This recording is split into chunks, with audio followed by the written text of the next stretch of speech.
Celebrando São Pedro e São Paulo, a liturgia nos aponta estas duas colunas da igreja, Pedro e Paulo.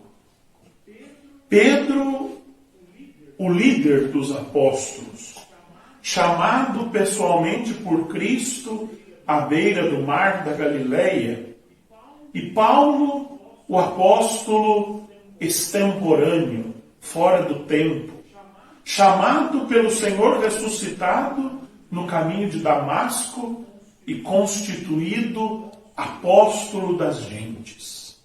O primeiro grande anunciador do mistério de Cristo a todos os povos conhecidos de então. A celebração dos apóstolos, sejam eles quais forem, é sempre uma celebração da vocação apostólica da igreja. A igreja é, além de católica, apostólica, ela tem o seu fundamento na fé dos apóstolos, naquilo que os apóstolos nos transmitiram do mistério de Cristo. Ela é una, santa, católica e apostólica. Falar dos apóstolos, celebrar os apóstolos, é celebrar a igreja. Mas nesta missa da vigília, a palavra que nós ouvimos nestes 4 textos, dos Atos dos Apóstolos, do Salmo, da Carta aos Gálatas e do Evangelho de São João, ela nos provoca a olhar para além dos apóstolos. Quem é que fez-los apóstolos? Quem é que os tornou dignos de ser celebrados? A sua relação com o Senhor. É o Senhor Jesus, é o Senhor ressuscitado que os apóstolos oferecem à igreja e à humanidade, como Pedro e João, perto do templo de Jerusalém, oferecendo ao paralítico aquilo que eles tinham, um encontro pessoal, o seguimento de nosso Senhor. Este Senhor que chamou Paulo e virou-o do avesso e o fez de perseguidor em seguidor. Este Senhor que transformou a negação de Pedro em expressão de amor e confiou a ele o pastoreio da igreja. Pedro e Paulo são duas figuras complementares. Por isso nós os celebramos juntos.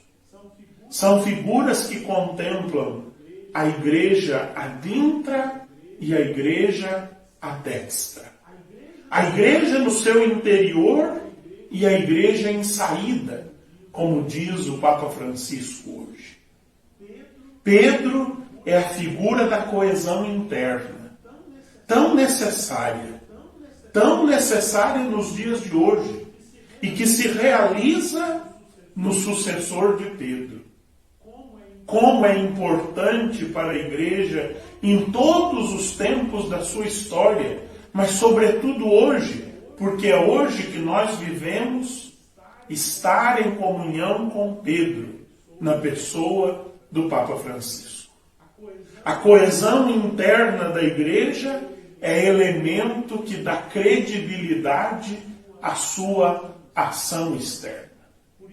Por isso, desde esta Eucaristia, mas em todo o dia de amanhã, é dia de nós rezarmos muito pelo Papa. É o dia do Papa.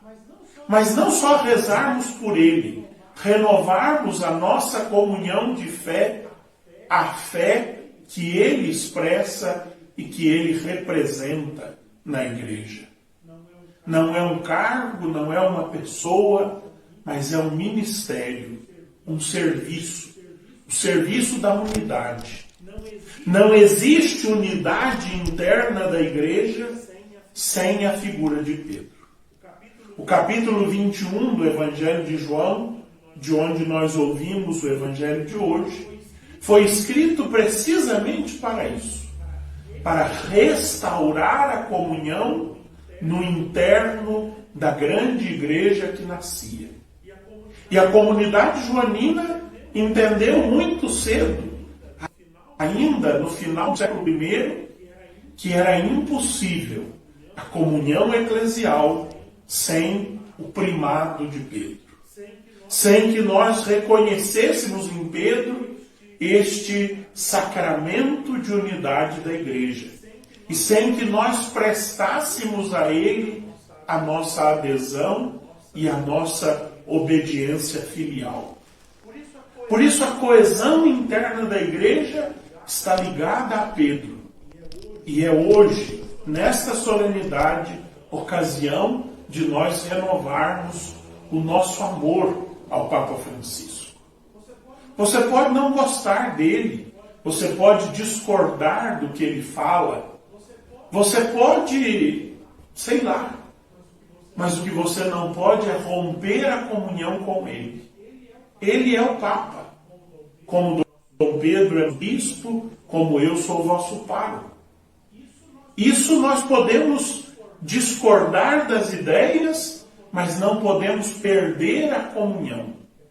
É preciso estar intimamente unidos à fé de Pedro, que para nós hoje expressa numa única voz, na voz do Papa Francisco.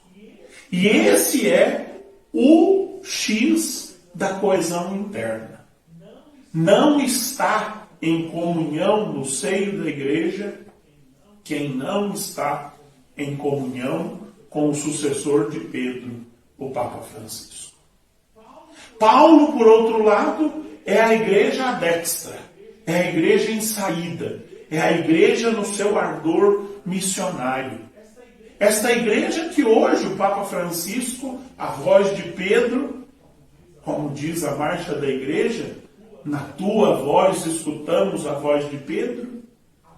A voz atual de Pedro nos chama a ser uma igreja paulina, a ser uma igreja em saída, a ser uma igreja que não fica esperando, mas vai ao encontro para levar Cristo, para levar o Evangelho, para levar Cristo às pessoas e as pessoas a Cristo, para que esse encontro transformador que aconteceu com Pedro, que aconteceu com Paulo, que aconteceu com Francisco, que aconteceu comigo, que aconteceu com você, se estenda a todas as pessoas da terra.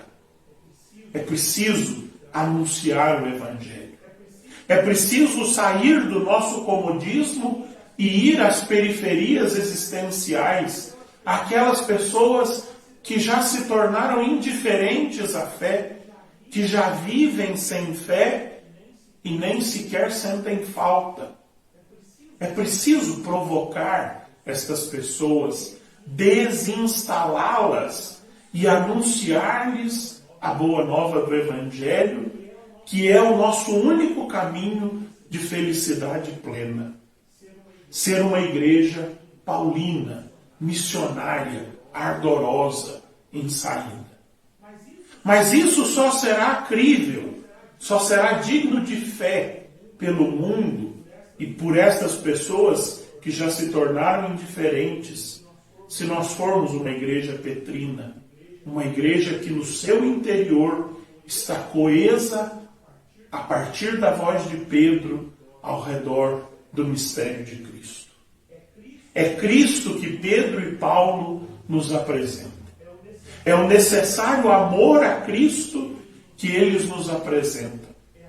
É a necessária coesão na igreja por causa de Cristo que eles nos apresentam.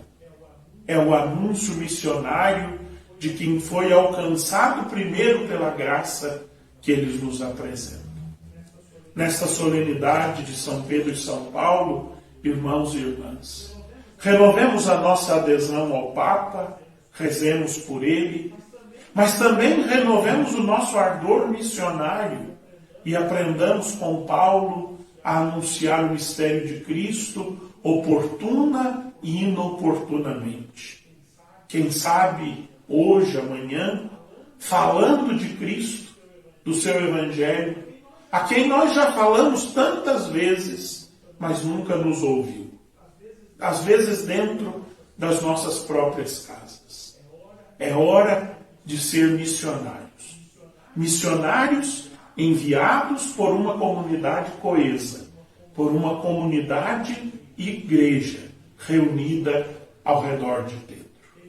Eles são as colunas deste edifício eclesial, cujo único fundamento, cuja única pedra inamovível é o próprio Cristo. Nós fazemos parte. Somos pedras vivas deste edifício.